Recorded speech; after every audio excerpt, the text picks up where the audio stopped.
Good morning students. Next topic is measurement of viscosity. Measurement हम कैसे कर सकते हैं विस्कोसिटी की, ये भी आपके बीएससी फर्स्ट ईयर के प्रैक्टिकल सिलेबस में भी है और थ्योरी सिलेबस में भी।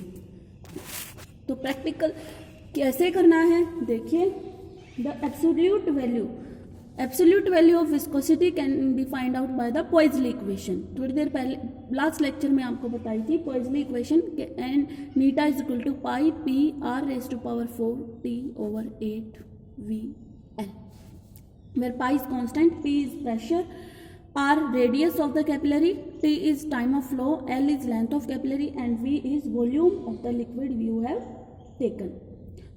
Mostly हम क्या करते हैं, टू लिक्विड्स लेते हैं, two liquids for comparison.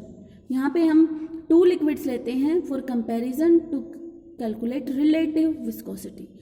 One is your water, जिसकी आपको नोन है, water is used as reference liquid, and another is your experimental liquid, जिसका आपको निकालना है। ठीक है, यहां हम क्या देखेंगे, देखिए for a liquid flowing under its own pressure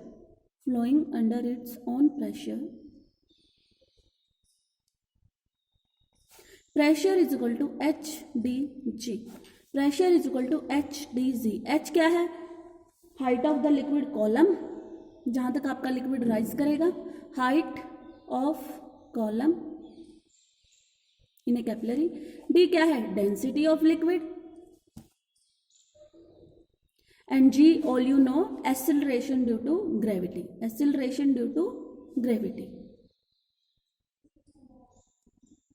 हम इस इक्वेशन में ये वैल्यू पुट करेंगे, eta will be equal to pi HdG r raise to power 4 t 8 VL।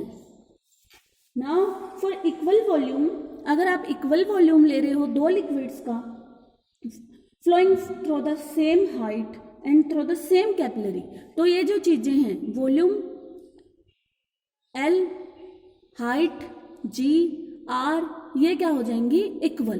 क्योंकि अगर आप सेम कैपिलरी ले रहे हो और सेम आप वॉल्यूम ले रहे हो लिक्विड का, flowing through the same height, जो आपकी कॉलम की हाइट है वो भी सेम है, तो जो नीटा 1 और नीटा 2 हम कंपेयर कर सकते हैं दो लिक्विड्स का, तो वहाँ क्या होगा देखिए, नीटा 1 ओवर नीटा 2, देखिए पाई HdD1 G, क्योंकि डेंसिटी क्या होगी लिक्विड की, डिफरेंट होगी, डेंसिटी सेम नहीं होगी। R will be same, time of flow भी क्या होगा, डिफरेंट, ओवर 8, वॉल्यूम सेम है, L भी सेम है, क्योंकि जो कैपिलरी आप यूज कर रहे हो वो सेम है। तो नीटा 2 ओवर नीटा 2, तो ये पूरा क्या हो जाएगा, इनवर्स इनटू 8VL ओवर पाई HdD2, क्योंकि डेंसिटी दूसरे लिक्विड की क्या होगी, different, G into R raise to power 4 T2। देखिए ये जो सेम चीजें वो सारी कैंसिल हो जाएंगी, करूंगी तो यहाँ काफी होच-पोच हो जाएगा, बचेगा क्या, D1 T1 over D2 T2। Neeta 1 over Neeta 2 is equal to D1 T1 over D2 T2। तो यहाँ आप वाटर को एज ए रेफरेंस यूज करके, कंपेयर करके दूसरे लिक्विड की और एक्सपेरिमेंटल लिक्विड की रिलेटिव विस्कोसिटी फाइंड आउट कर सकते हैं। This relative viscosity is find out bye A apparatus called Ostwald viscometer. जो apparatus हम यूज करते हैं उसको हम क्या बोलते हैं, ओस्टवाल्ड विस्कोमीटर। कैसा होता है ये, सरफेस टेंशन में जो स्टैग्मोमीटर था ये उसके जैसा ही है। डिफरेंस क्या है देखिए,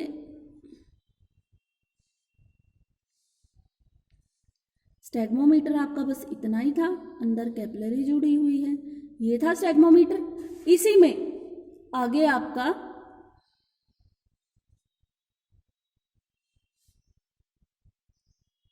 एक यू शेप ट्यूब और जुड़ी है, this is your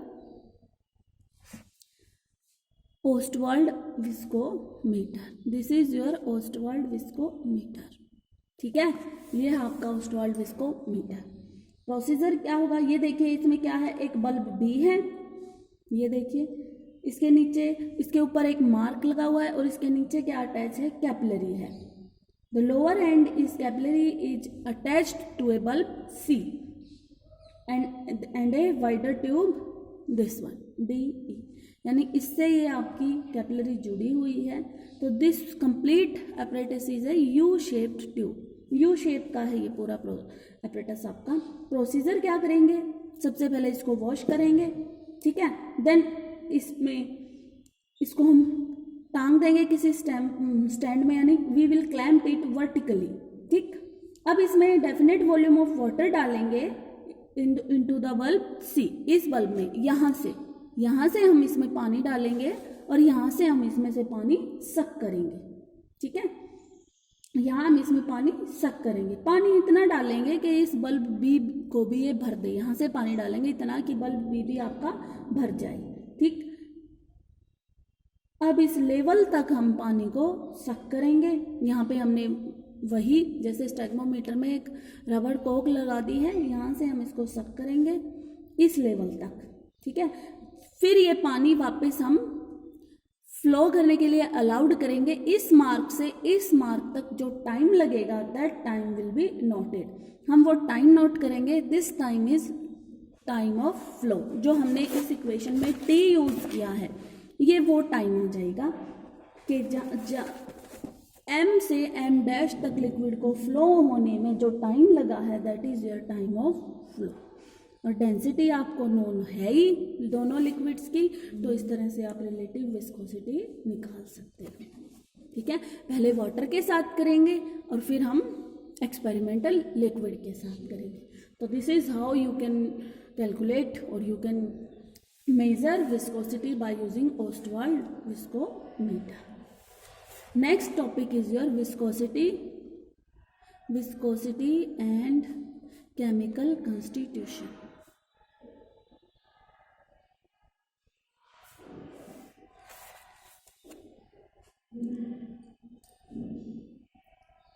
chemical constitution और विस्कोसिटी के बारे में कोई भी ऐसा सिग्निफिकेंट रिलेशन अब तक फाइंड आउट नहीं किया गया है।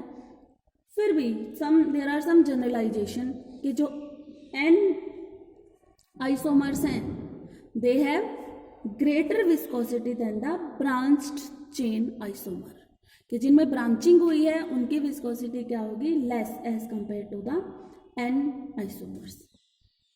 अगर जो ज्योमेट्रिकल आइसोमर्स आप स्टडी करते हो तो जो ट्रांस आइसोमर्स हैं उनकी विस्कोसिटी क्या होगी, सिस आइसोमर्स से ज़्यादा होगी, ठीक है।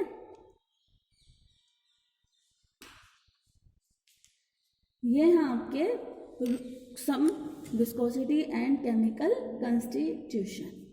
नाउ द नेक्स्ट है इसमें रियोकोर। ये इंपॉर्टेंट है, जैसे वहाँ सरफेस टेंशन में हमने क्या पढ़ा था, पैराकोर, ठीक है, रिप्रेजेंटेड बाय पी। इसी तरह से यहाँ क्या है आपका rheochor, represented by R. It is also a additive as well as constitutive property, ठीक है। ये एडिटिव भी है और कॉन्स्टिट्यूटिव भी। This can be given by R is equal to M by D eta raise to power 1/8। R यानी rheochor is equal to M by D eta raise to power 1/8। Clear है। Where M is molecular mass, D is density और नीटा क्या है आपका coefficient of viscosity. अगर आपका नीटा 1 हो जाए तो जो आपका आर है that will be equal to V. वहाँ जैसे M by D will be molar volume, तो rheochor may be defined as the molar volume of a liquid at a temperature at which viscosity is unity. Rheochor क्या है आपका, simply molar volume है liquid का when your eta is 1। इसी तरह से parachor क्या था, it was the molar volume of the liquid when surface tension is 1। और रियोकोर क्या है, it is molar volume of the liquid when your viscosity is 1 और विस्कोसिटी इज यूनिटी, ठीक है। मेजर में इसका कहाँ यूज होता है, मोलिकुलर मास, विस्कोसिटी का कहाँ यूज होता है, viscosity is used in determination of molecular mass of polymers.